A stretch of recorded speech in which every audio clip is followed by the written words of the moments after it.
Today we are pleased to be joined by Nic Kent, who is a Charlottesville native, a graduate of Stab High School, an original member of the H3 baseball bunch, a mentor and a team participant for 6 years, a 3-year starter at UVA, freshman All-American, 2021 World Series, College World Series, and then drafted in 2021 by the Colorado Rockies. Nic Kent, thanks so much for taking some time today. No problem. Appreciate it. Yeah. Before we get started, what's life like around this time of year for you? Are you prepping for the season? What's everything going on for you? Yeah, so this whole off season kind of beginning in like mid-September. Kind of just working out, getting stronger, trying to get faster, preparing for the next season. Right now, a lot of guys are starting to head out to Arizona. I go February 26th. That's when I'm heading out there. So our official report date is March 1st, and that's kind of when everything is started for us. And where are you at right now? Are you at home in Colorado or in Charlottesville or what? I'm in Florida right now. My Okay, yeah, training down here, a place called Cressy Sports Performance. So around a lot of pro guys and nice weather every day. So it's been good. that's awesome. Well, I'll get into it. Jeff Burton said that he assigned you to be a mentor kind of Dylan O'Connor's son when you were just 13 years old. So you would have to make an impression on a coach, show that leadership style, and show your commitment to H3. H3 has been in your blood for a long time. So both as a player and then I guess as a mentor and a coach, what does H3 baseball mean to you? Yeah, I mean the H3 stands for head, heart, and hustle. So it's trying to play with those three things. And Coach Byrne got me prepared really early, as you said, mentoring Coach O'Connor's son, and they kind of just created a relationship there. And now his son Dylan is taller than me, and I think senior in high school. So it's been cool to see them progress. And yeah, I mean, you playing with that team when you're 10, 12 years old, you don't think that everybody's, on the team's going to be good, or are we even that good of a team? But, you look around and there's two or three other guys in pro ball, and a lot of guys went on to play college baseball in that team. So it was definitely a special group, especially being from all of us pretty much from Charlottesville or 30 minutes away. So to get that much talent on one team, especially back then when, we were all kind of first travel ball team. Nowadays there's like 20 travel ball teams in each county. So it's definitely something special. Yeah, I mean, you mentioned it. There's some crazy big names on that team. Ethan Murray, Adam Hackenberg, yourself, Luke Burton. I mean, I could go on and on. What's it like being able to play with a plethora of names like that? It's definitely special. I mean, you're making each other better each and every day. You want to surround yourself around people who are making each other better. And they always say if you're the best one in the group, then you need to go find a better group. And that was just a great group to improve on, and won a lot of games. And that's kind of what started the love for baseball, really. And then going back a little bit to the mentor side, what's I guess different, or what do you learn about the game of baseball when you're mentoring, and how do you learn about yourself as a leader in that setting rather than a player on the base paths? Yeah, I mean, I love coaching kids now because it's something that I wish I had more of when I was their age. And just us being pro players from Charlottesville, it's good to give back to these kids and try and just get them kickstarted on the knowledge that, it's taken us 20 years to know or get to know. And yeah, I think you definitely learn stuff about yourself when you're teaching these kids, and you kind of go over everything that you've learned, and it's a good way to reflect. And it's just great to see them take what you're saying and improve and put it into their game. Yeah. And then I also read doing my research that you were kind of a quiet leader early in your life, and then maybe H3 and UVA helped you come out of your shell. What was that experience like? Because I know that we experienced just on on a bunch of different levels, whether it's the MLB, the NBA, everything else. Athletes aren't necessarily verbal leaders all the time. So I'd love to know about your leadership style and how it's kind of evolved to all of these teams where you've been one of the great guys, and then in some situations needing to be just part of the team. Yeah, I feel like with a lot of my teams I've been on, I've always kind of been the youngest guy and or one of the younger ones. And so early on it's a little bit tough to get going in that aspect of leadership. And it's something that I still work on now is being a vocal leader.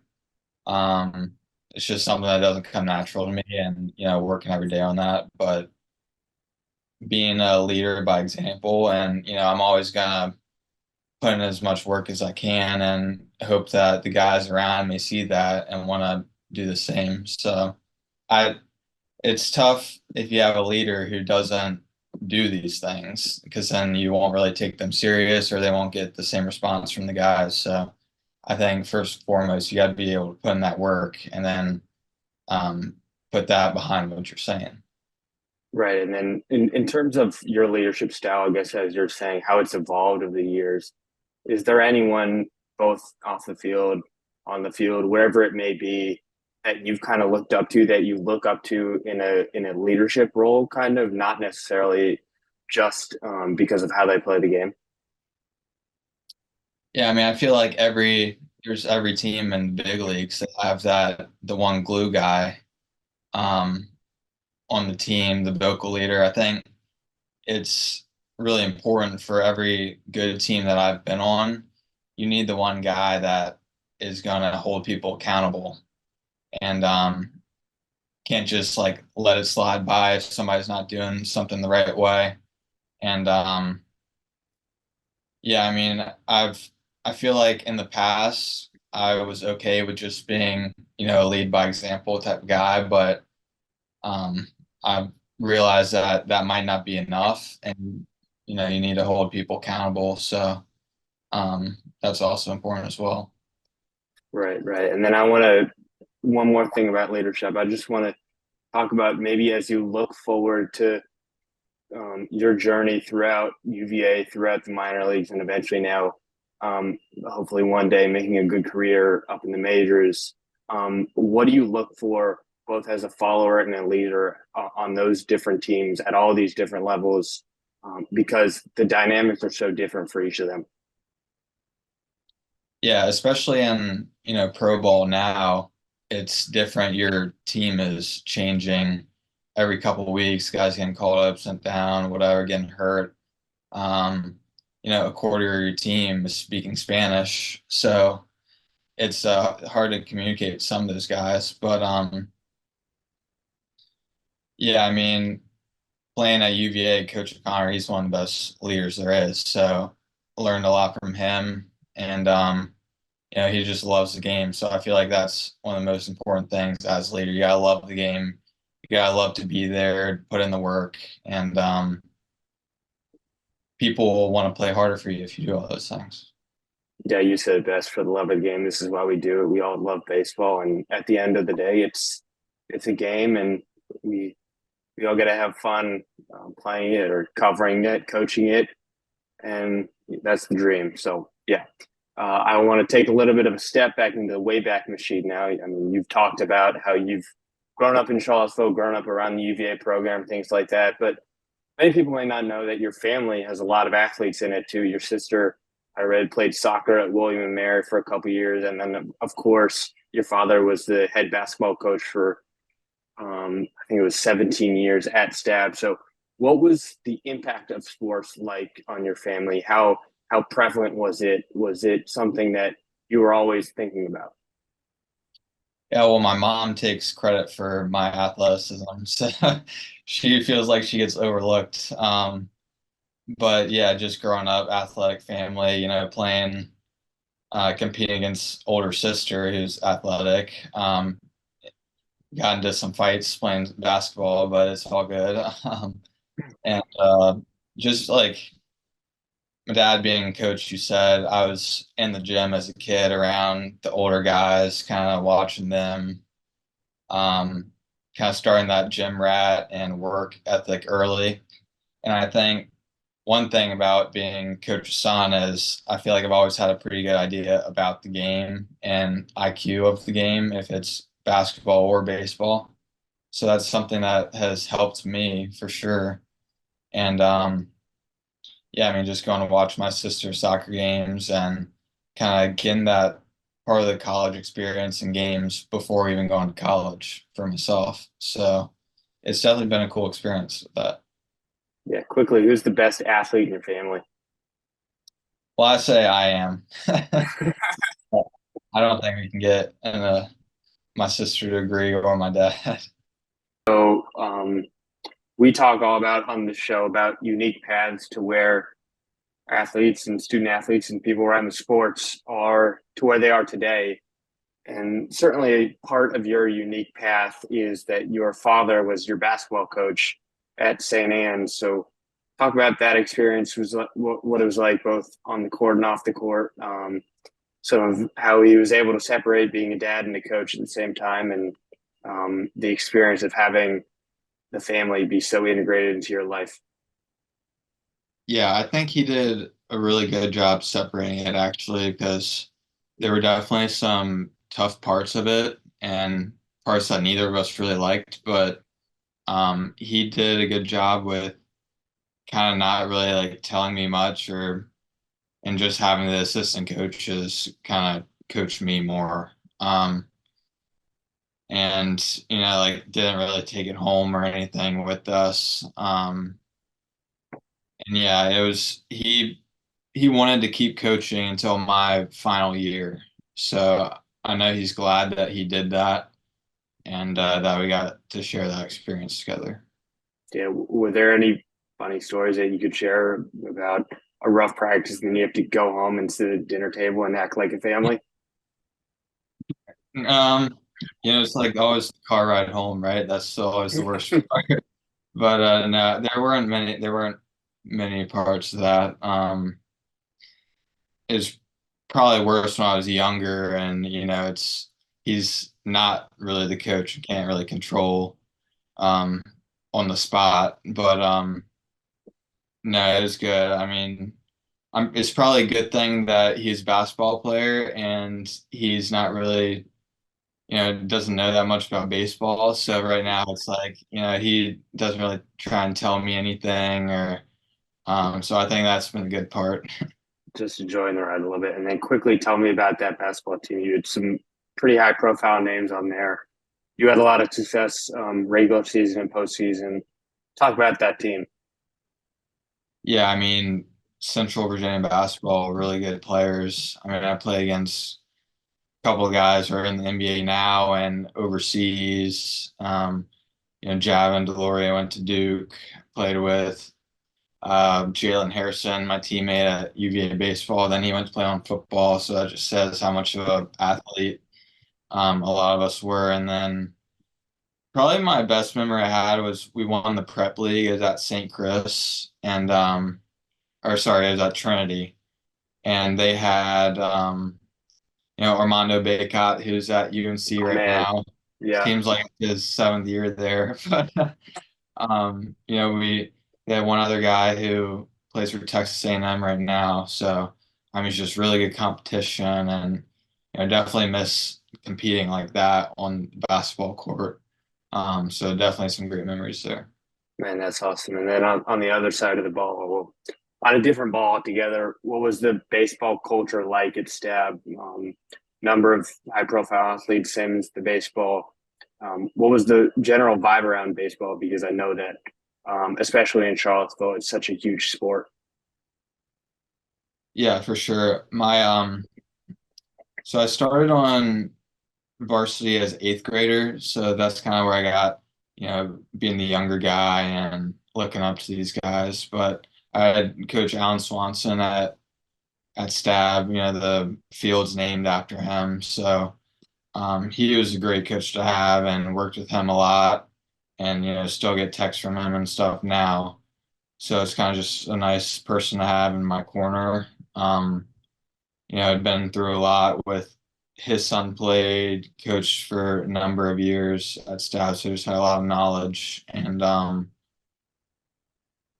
yeah, the team we had my first few years was really good.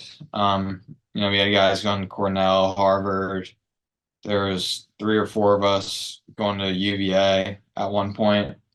Um, so it was just, the prep league, especially in Central Virginia, is super good baseball league playing at St. Chris, collegiate with their super nice field that Russell Wilson built. So it was definitely some good competition and um, definitely got better doing that and just grew the love of the game.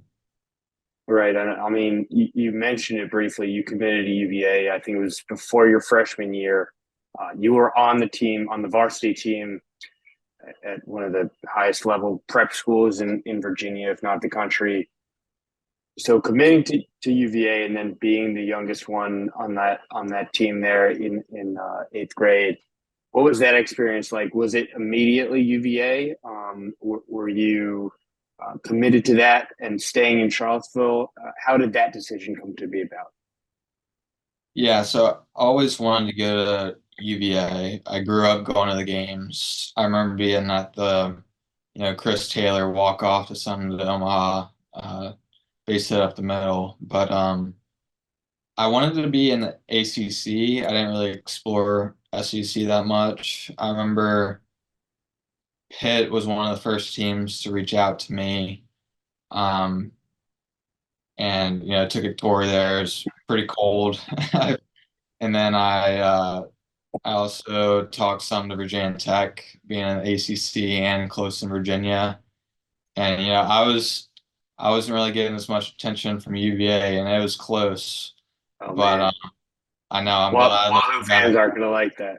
I didn't know I was even entertaining it, but I'm glad I I was offered from Virginia. I think it was the summer after my freshman year, and then the next day I committed. So it was an easy decision then. I'm super glad I did. I wouldn't change it.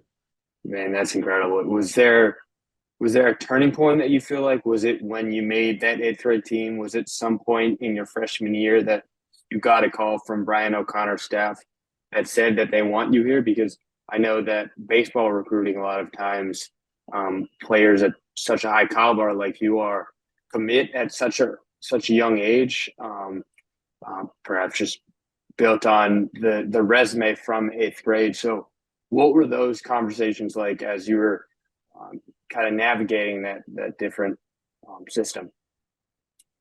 Yeah, it was definitely early. I remember, and Coach Byrne definitely helped a lot with that. Um, he actually set me up with the meeting. I think it was Duke. I met with them when I was like seventh grader. Way too early to be meeting with anybody, but just kind of getting my feet in the water. And then I started doing some bigger tournaments in like Georgia and it's called Lake Point, and just bigger tournaments, getting my name out there, talking to some more coaches. Um, it talks like ECU. There's one SEC, so I don't even remember anymore. But yeah, just talking to Coach Mack, and then I did a camp at UVA, and that really put me on the radar for them. And it was just like 100 kids. You're working one on one with the coach, so that was really beneficial for me. And then just being close. I remember Coach Mack watched me at Stab. He would Fork Union. We played there, which is like 30 minutes away. He watched me there. And it definitely helped having Jalen and then Tanner Morris on the team, Bobby Nicholson all committed to UVA. So he was definitely keeping tabs on us. And then, I mean, even Coach Mack, he'd go to the Albemarle basketball games when we would play them and scout me out there. So once I started talking to them and I knew I wanted to go there, it's just the time that they offered me, and I was pretty much waiting on them. Man, that's awesome. So at this point, you've been on the varsity team for 2 years already. You still have 3 more years to go in high school. What's the communication like with UVA, with yourself, as you said, with other teammates on staff that go to UVA? Do they give you advice going forward? What's that like? Yeah, definitely. They give some advice, and then also just being able to, Coach Max said, come to practice anytime I wanted. So just being able to see that and go to their games and have, tickets for the basketball games, baseball games, just be able to kind of watch everybody and surround myself before even getting there. That was something really cool. And then knowing that I'm in Charlottesville, Coach Mack can be at my game anytime, and I need to act and play the right way every single time out on the field. Right. Yeah. And then before we move on from stat, there's one stat that I saw from your senior season at St. Anne's. Batted 530 as a senior. So you're over 50% of balls you hit into the field. I mean, that's got to be special. No one does that. I mean, the crazy thing looking back now is I didn't know what my batting average was the whole time. Like nowadays, now like I go up to hit and it's on the big screen, my average every single game. I'm like, I just need to go back to that high school days where I don't care about my batting average, just going up there hitting. I think that's really the key is, you can't care about it because you can't really control it. You hit a ball super hard right at somebody, it's still a good at bat, even though you didn't get a hit. So it's yeah, it was nice back then. That's crazy. When you're on a hot streak like that, do you know that you're on a hot streak like that, and how do you keep that going? Yeah, I had um this year actually I had a probably one of the hottest streaks that I've had. I had like it's not really that impressive, I guess. I had like 3 home runs in 2 games and like 4 or 5 in that week stretch. So That is impressive. Don't say anything else. I mean, you're pretty much working that whole year to get hot for that 1 or 2 weeks. That kind of what makes your season really and how long you can keep that hot streak going.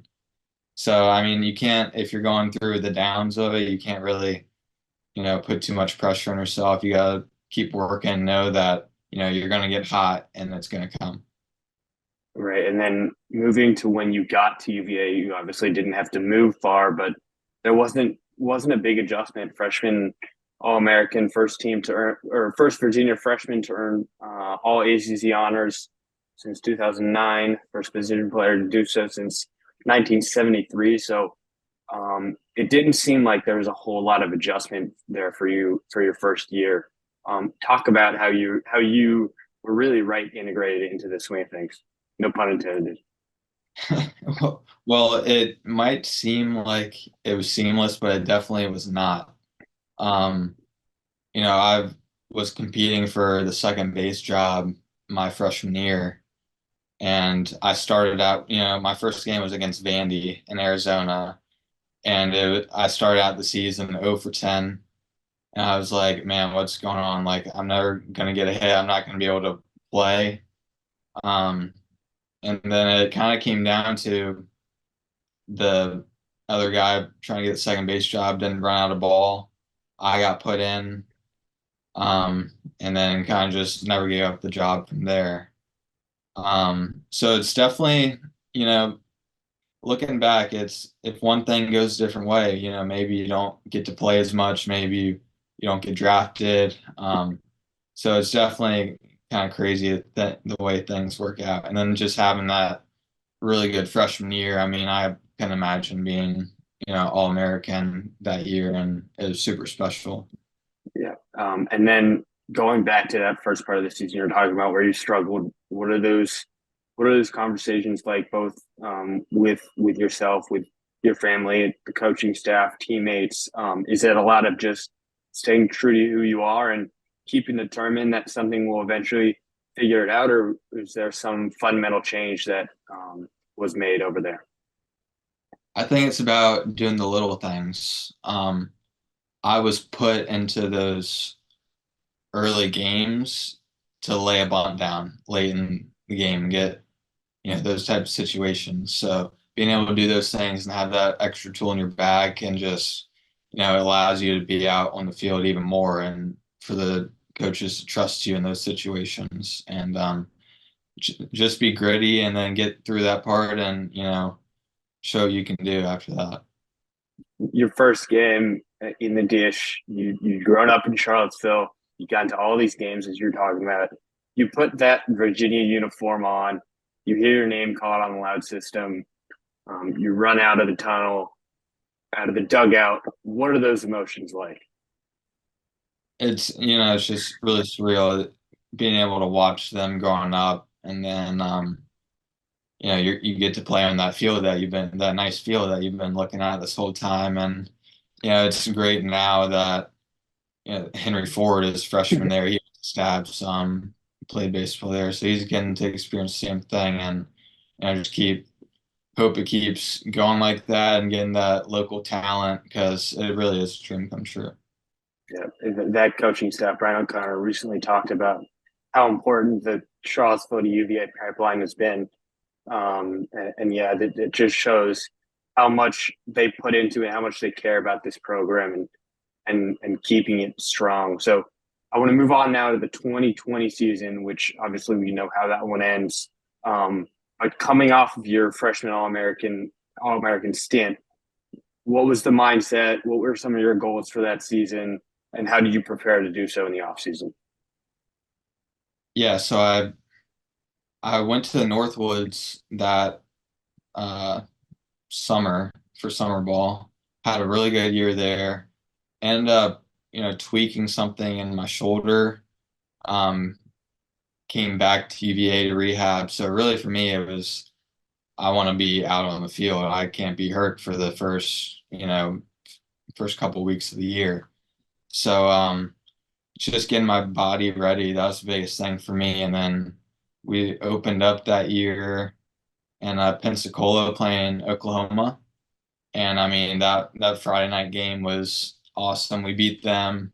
Um, I think it's Cavalli was their pitcher, big leaguer now, and we beat them Friday night. Ended up dropping the series, but then come back and we were having a great start to the year. We beat NC State in the first ACC series. We're rolling, and then we're on the way to Pitt and get the call.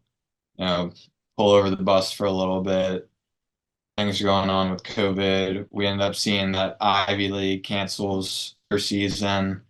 We're like, well, it's just Ivy League. No way the ACC is going to do that, right? And then SEC canceled, and we're like, oh, we're screwed.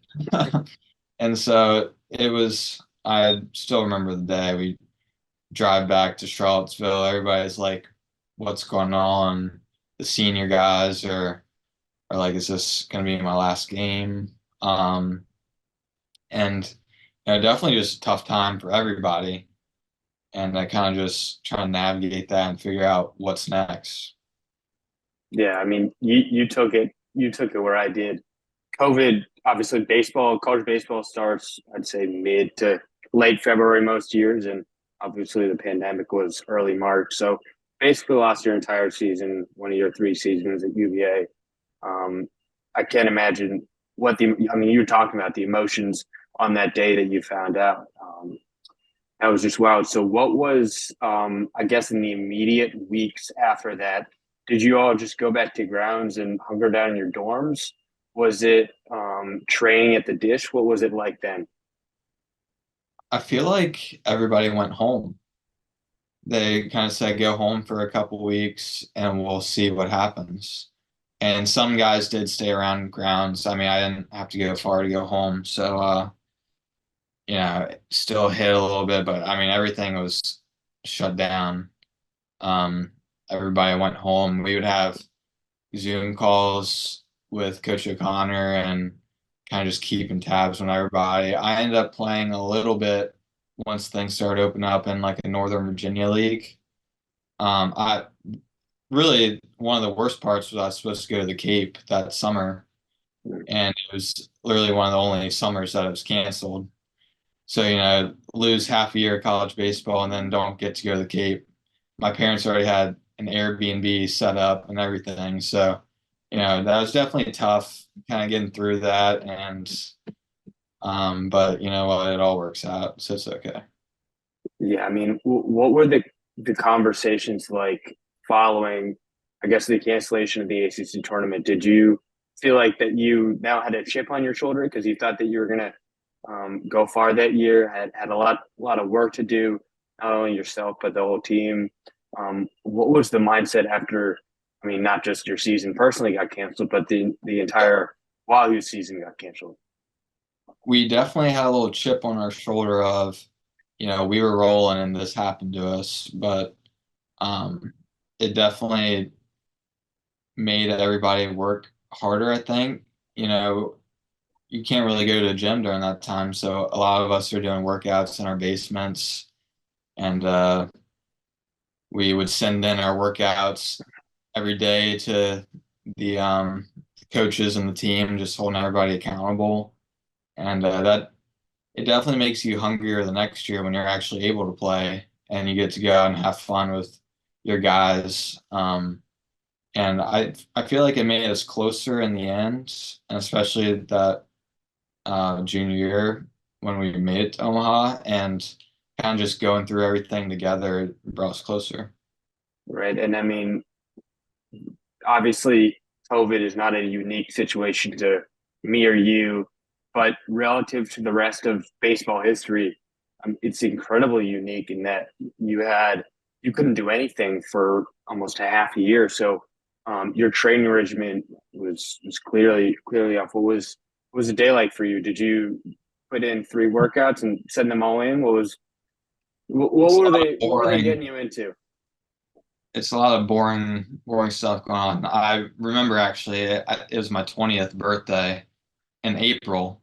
So literally right as COVID was happening, season's canceled. I was like, man, this is a horrible birthday.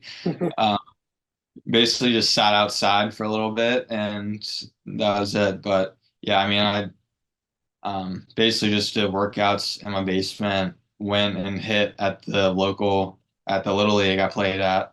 They have outdoor cages. My dad would throw to me, which I'm like, I've been in college for a year and a half. You haven't thrown to me in however long. Like, it's kind of good to go back to that time, but Yeah. um, start to, and then once things started opening up, I was fortunate enough to be able to just drive to UVA and hit and work out there every day. So. Yeah. And then take me through, what was it, late July, early August, when you normally be coming back to the dish and getting ready for fall ball. What was that process like? Were you all maxed up? Was it 6 feet apart? Only one guy in the cage at a time. How different was that being there after the pandemic? It was super. This will tell you everything. We were picking up balls in the cage with shovels. They weren't letting us touch the balls with their batting gloves. And yeah, we were up in the suites at the field. That was our locker room.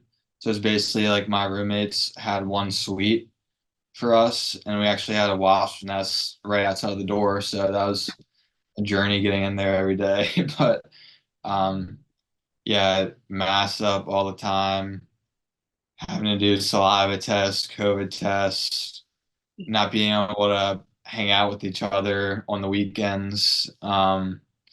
Just people getting COVID, them having to quarantine and like basically like they were just infected and nobody could go near them. Um, it was definitely weird, especially looking back now. I mean, everything that we did. Um, yeah, super weird times. Yeah. What do you, if anything, it's hard for any of us to take away anything, but what are you looking back 3 years now? Can you learn from that situation with the pandemic, with your teammates there, growing a closer bond? Is there anything that you remember vividly that you've kind of taken out?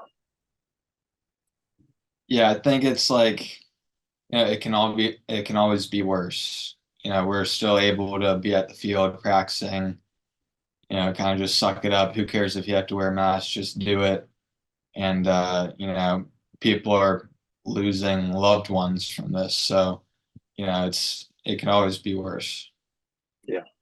And then into that year, obviously one of the most memorable baseball teams of UVA history, Charlottesville natives, UVA fans around the world remember that team forever. But it wasn't all roses for the entire season. I remember you were struggling pretty early, not just yourself, but the team overall. What was the real turning point within that season that allowed you to get there, get to Omaha? Yeah, I think we started out like 2-9 in ACC play, and we're like, all right, we didn't throw in the towel. We're like, all right, this is tough right now. Like, what are we doing? And then Was it a players only meeting that you hear about in the big leagues? Was it a dinner? What was it? we had one. So the big meeting was Georgia Tech. That was when Oak sat us down and was like, all right, we can't lose another ACC game if we want to make the tournament. We need to try and get to 500 in the ACC, and maybe we can make the tournament. We had a players meeting about a week before that, I think, and obviously didn't work. But Oak getting us together at Georgia Tech and being like, all right, we got to do it. If we lose an ACC game, then we have to sweep somebody. And so that's when, we went on that hot streak. And I don't even really remember much of that late in that season, but it was tight. And then once we got into regionals, it was basically the same thing all over again. Losing the first game of the regional, we're like, all right, backs against the wall again. We're prepared for this. No big deal. Come back, win 3 or 4 games to make it to the supers, lose the first game of the super regional. We're like, all right, here it goes again. End up beating ODU, I think, 2 games to go to Omaha. So um, just crazy, but all that we went through in the start of the season, prepared us for those moments. Right. I mean, there's so many moments I could ask you about from that season.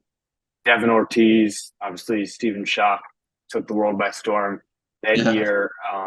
There were some real characters on that team there.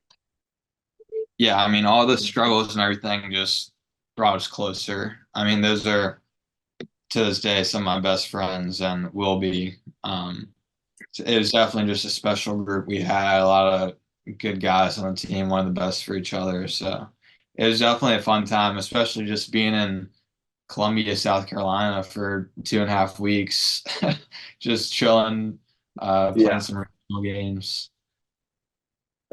Talk about Stephen Schock for a second. I mean, obviously we have the Dippin' Dots video that went uber viral. Is he like in person as a teammate, as a friend, what he is on TV? Yeah, he's exactly like it. That's how he always is. Not acting whatsoever. Got us all free Dippin' Dots. I remember at the hotel, it sent us a good care package. Um, so yeah, I mean, everybody's favorite player on that team. That interview, I still see it, scrolling through Instagram. It pops up, and I just have to watch it every time. Yeah.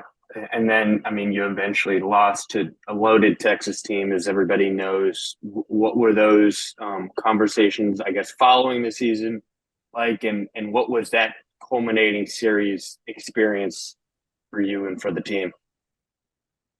Yeah, I mean, just making it to Omaha and kind of doing everything that we did, being a 2-9 ACC team, that was special in itself. And we really competed in those games. And, it just comes down to a couple plays here and there that win the game. And, the Mississippi State game, we were a few plays away from, being 2-0 and kind of being set. And then, yeah, it was just Oak telling us how proud he was of us and kind of getting them back, getting UVA baseball back to the winning ways, and that Omaha that's what's expected. And they did that last year, um, and off to a strong start this year. So it was 2 years of not making the regional, and we had to get back to those UVA winning days.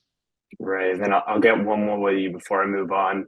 We talked about what it's like walking out to the dish, that your first game there as a freshman, putting on that UVA uniform that you've been looking at, you've been admiring for your first 18 years growing up in Charlottesville. What was it like walking into Omaha, putting on the orange and blue, the V Sabres as a team there, taking batting practice, taking it all in as a baseball fan and now as a player? Yeah, it was just, I mean, it was awesome being there. You walk there. It's actually funny. So during COVID, I'm going to hit in the cages. Um, I take the elevator up, and every time I see the pictures of the team in front of the statue in Omaha, the statue that Oak's on. So just really getting there, the first thing we do is take that picture. I'm like, all right, I'm gonna be on the elevator now. Like that's pretty cool. And it was calming having Oak as a coach because knowing that he had been through this and he had succeeded and that we could trust him. Um, and really it was just a lot of fun. It was actually the our last game, the Texas game, we had a rain delay and we're all just screwing around in the locker room waiting to play and um everybody was super laid back, super competitive, and they were just great games. Man, that's awesome. I can't imagine what that feeling is like. Rain delays are some of the best in Yeah. sports, also. So that's really cool. And then following that season, obviously you declared for the MLB draft. Was that always the plan? What went into that decision there? That was always the goal. They talk about your leverage and your age. You can't be old to get drafted or whatever, but it was always the goal to be 3 years and get drafted. Um, yeah, the draft was definitely it was crazy. For a second there, I was thinking, maybe I'll come back to UVA for my fourth year, especially since I lost a year to COVID. And the year before, it was a 5 round draft. So you have so much more talent in this draft class. Like an example, Andrew Abbott, he didn't go in the 5 round draft. So now he's back for this next draft that's only 20 rounds when usually it's 40 something. So, I mean, there's just so much talent in that draft. And, it's trying to make a good decision for yourself, really. Do I want to go or stay and play another year? So what was the draft process like for you? Was it a lot of phone calls and Zoom calls at the time? Was it still traveling to other places but socially distanced? Did any teams make a major commitment to you? Take us through those couple months. Yeah, so we have I think it's around like winter break time that year, the junior year, if you're or whenever you're draft eligible, you meet with whatever teams want to meet with you. So I mean it's like 20 to 30 meetings that you're doing. At that time, I guess it was through Zoom because COVID and just doing all those meetings and then you play the season, then you don't really hear much. I mean, I had an advisor at that point, and then the I didn't do any like workouts or anything for teams. But then the draft day comes, and I don't really hear much from. I hear a little from some teams, but mostly I'm relying on my agent to do the talking for me. And I didn't hear any. I was hoping to go, first 2 days of the draft. Um, didn't hear anything. I was waiting around. Those were 2 long days. And yeah, the second day ends, and then I'm talking to my agent that, teams are looking at me for early that day, a lot around 10th, 11th round. So it's trying to make the decision of, you know, is it enough money that you want to go, or do you want to come back to UVA kind of, um, if you have a good year, maybe you'll go higher. If you have a bad year, maybe that's your career. So it's definitely a tough spot to be in, but I kind of felt like, I had a great time at UVA, made it to Omaha my junior year. I'm ready to go play against guys at a higher level, get, different coaching, be able to kind of put myself out there and try and, the goal is to be a big leaguer. So the quicker I can get into pro ball and be able to progress, the better. Yeah, and then obviously in the Rocky system now, been in the minors. What's minor league life like? Is it glamorous or is it as anti-glamorous as everybody says it is? It's probably both. It's different baseball.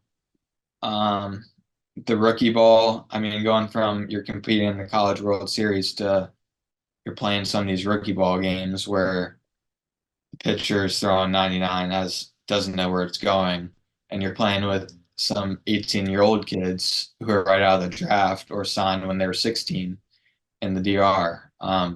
So it's definitely a different game.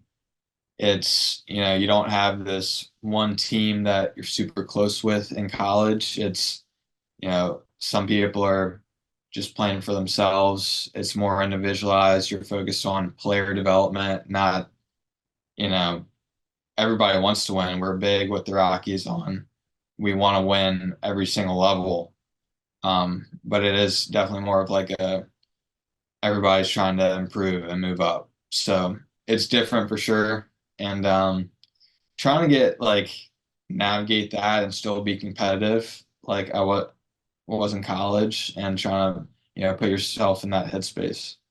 All right. Was there any point in that season, maybe after a bad loss or a you didn't get a hit for a week or a 12-hour bus ride that you thought to yourself, maybe I should have stayed in Charlottesville?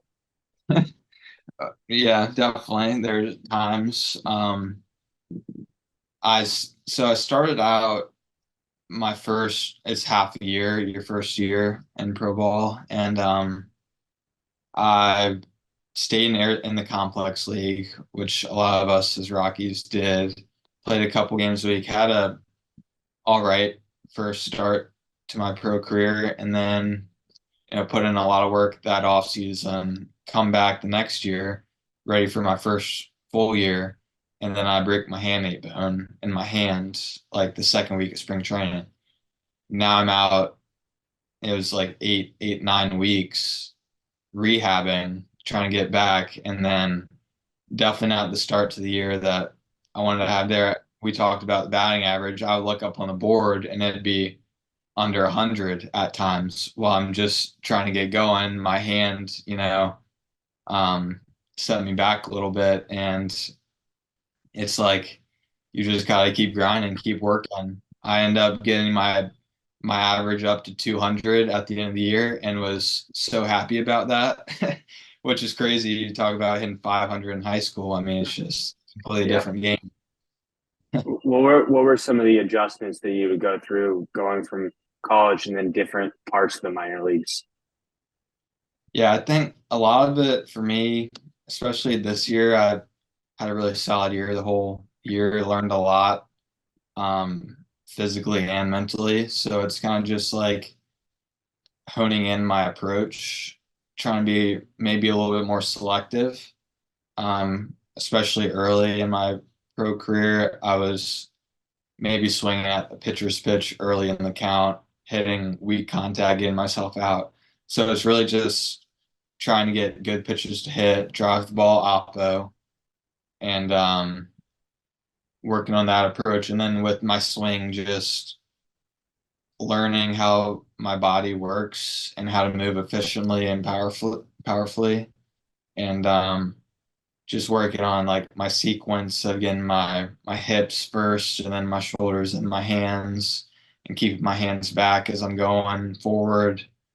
Um, just all those things have really helped me a lot. And then mentally, just being able to control what I can control, not, focus too much on the past, like we just said. Don't focus on the future, but live in the present.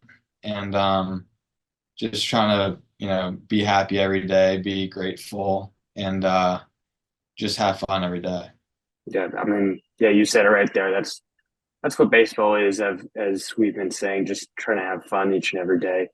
It's a game at the end of the day, and not much more than that.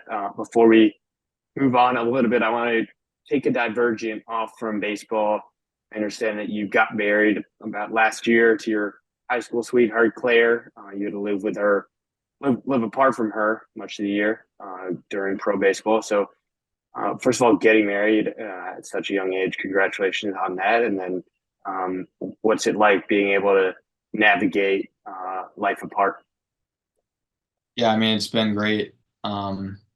Definitely different, especially right now. I mean, we're going a month being apart. I'm gonna see her like midway through spring training, and then we're kind of gonna be together for the year. But I mean, it's hard with me being, especially with the Rockies. I was in the Northwest League up in Washington this year, so trying to fly there, I mean, it's like $800 flight to get out there.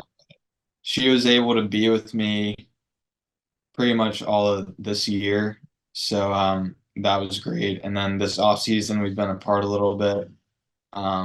She's working at UVA right now at the hospital, so she got a really good job there. It's kind of just sacrifices we're having to make right now to hopefully set us up in the future. So she's planning on being with me for this whole year, and I'm excited about that. And that's obviously good to hear. Talking about unique pathways, it's I wouldn't say not common to have a minor league player, eventually a major hopeful, to get married before they're even in the big league. So how do you accept that, and how do you embrace that as part of your quote unquote unique pathway? Yeah, it was definitely early. Um, a couple of my teammates were already married, a couple older guys, and now a lot of the guys my age are starting to get engaged. Um, it was definitely weird being married. It was the second wedding that I've ever been to, and it was mine. A lot of my teammates, it was their first wedding going to, so I mean, we were kind of just all going through it together. But it was a lot of fun. It was a great time, and yeah, I'm super happy with it. Man, that's great to hear. Looking forward, can you quickly, I guess, share some goals as the season's approaching in a couple weeks? Yeah, I've never been big on like number goals. Like obviously Yeah, a 2020 year would be great. Something I've thought about is like get one stolen base every week, and you're going to be set up for 20, 30 stolen base per year. But it's, I want to be there mentally every day. We just talked about it, ready to have fun every day. That's a big goal of mine. Having, a routine that you're doing every day, a morning routine, night routine, pre-game routine. So I feel like if I'm doing all those things and everything that I can control, then, the numbers and everything will take care of itself. man, that's awesome. That's great to hear. Hopefully Wahoo Nation can see it in the majors, killing it up in Denver there. By the way, have you hit at Coors Field? Is it significantly different I've than they never say? been. Never I've been. never. No. Our AAA team is in Albuquerque, New Mexico, and they say the ball flies there even more than Colorado. So And have you fun hit fact. there? I'm not. You're gonna have to I've been report up in back the north. when you get up there up to Albuquerque, up to Denver. You're gonna have to report back if the ball really does fly off your bat like everyone says it does. I've been in the Northwest League where the ball does not fly. I'll tell you that. Yeah. And then I mean, obviously, we were talking about your wife there, and what she's doing. You're obviously out in Colorado, up in Washington last year. What's next in life? What are your plans after baseball? Do you plan on going back to UVA, getting your degree, um, maybe starting a charity? What is it for you that drives your passion? Yeah, I'm scheduled to take my first class next off season, so I'm gonna try and start chipping away on that degree. Um, But I mean, not too sure. You know, all the marbles are in baseball right now. Why have a plan B? Yeah. But Um, nobody would want to hear that. But I you know, super passionate about baseball and just, you know, Coach Burton, we've talked about him, how he's got you know, he's got his thing going on right now with helping younger kids with recruiting, getting better and everything like that. So I could see myself doing that or, you know, like opening up a facility to hit and work out in and just helping everybody get better. It's passionate about that. maybe something with H3 baseball once again, maybe closing the circle. Couple of rapid fire questions here so the fans can get to know you a little bit before you head out. I really appreciate your time, by the way. Um, First one's up a player you looked up to as your journey grew in life. So maybe your favorite player, maybe someone you modeled your game after. Who was it? Definitely Chris Taylor. And then love watching Brandon Crawford too at shortstop. Chris Taylor, just, you know, hard nosed player, played at UVA, you know, made his way up through the minors, didn't quite get that opportunity with the Mariners he was first with, gets with the Dodgers, and then you know, you see all the plays he makes in the postseason, all the big hits he hits and everything. So kind of just grinder and knows how to compete. Yeah. Next one. Can you still dunk? I think yes. I've tried and I can barely do it. I need to get a couple, you know, like a couple pickup games and then try it. But I'm scared to play it now. I don't want to roll an ankle or anything. Yeah, you do you still get some shots up every once in a while or anything like that? If there's a hoop at the gym, then I'm definitely, you know, getting my lift done quick so I can go shoot. There we go. Is there a reason behind the jersey number you wear? It's given to me at this point. I try and pick. I like seven now. I liked four. I was four in high school and UVA, but was married on the seventh and I like number seven now. There we go. That's always a good reason. What's the app that you use the most on your phone? Instagram, I guess. Trying to Yeah. cut that down, but Any Instagram. good accounts that we should follow? Uh, um, This is the time that you're supposed to plug yourself. no, I do not. I don't post at all. I just like going on there and watching everything. All right. What's your go-to gas station snack and drink combo? Well, if I'm in Charlottesville, then I'm going to the Bel Air Market and getting a sandwich and some chips. Get a Farmington sandwich. Perfect. That's always a fan favorite. Who's an actor that you'd want to play yourself in a movie if they made a movie about your life? Bradley Cooper for sure. That's awesome. If you could only listen to one artist for the rest of your life, who would it be? Ooh. I'm a big Rick Ross fan, Okay. so throw you for a loop there. That's my answer. Okay, I like it. Different, not one I've heard before. Would you rather fight one horse-sized duck or 100 duck-sized horses? I'm going with the horse-sized duck and going for the neck. All right. If you could only eat one color of food for the rest of your life, what would it be? I'm going like a light brown because I feel like you can Yeah, season cook versatile. anything to get to that color. Yeah, and then favorite ballpark you've ever played in? Played in, I would say either the Pensacola, the Blue Wahoos, right on the water. The infield was amazing there, or the ACC tournament that we had in Charlotte with the city right there in the backdrop. That was awesome. Yeah, that's great. I'm surprised you didn't say the dish, but that's obviously a given. Don't Yeah, don't that's need to say that. Last one here before we wrap it up. What's one great piece of advice that someone has given you would like to share with the world? It can be anything you want. Baseball, non-baseball, whatever comes to mind. yeah. I would say just, you know, be consistent and play your game. You know, you got to where you are playing your game and why change it? Just keep doing your thing, hone in on your skills and what you're good at, and just play your game, play hard. Man, I absolutely love that, and I'm so grateful you took the time with us today to be part of H3 and Unique Pathways conversations with myself. Just real great pleasure to talk to you and some stories about Stab, about UVA, and then about what you're looking forward to in the majors. So I really can't thank you enough. No problem. Yeah, appreciate it.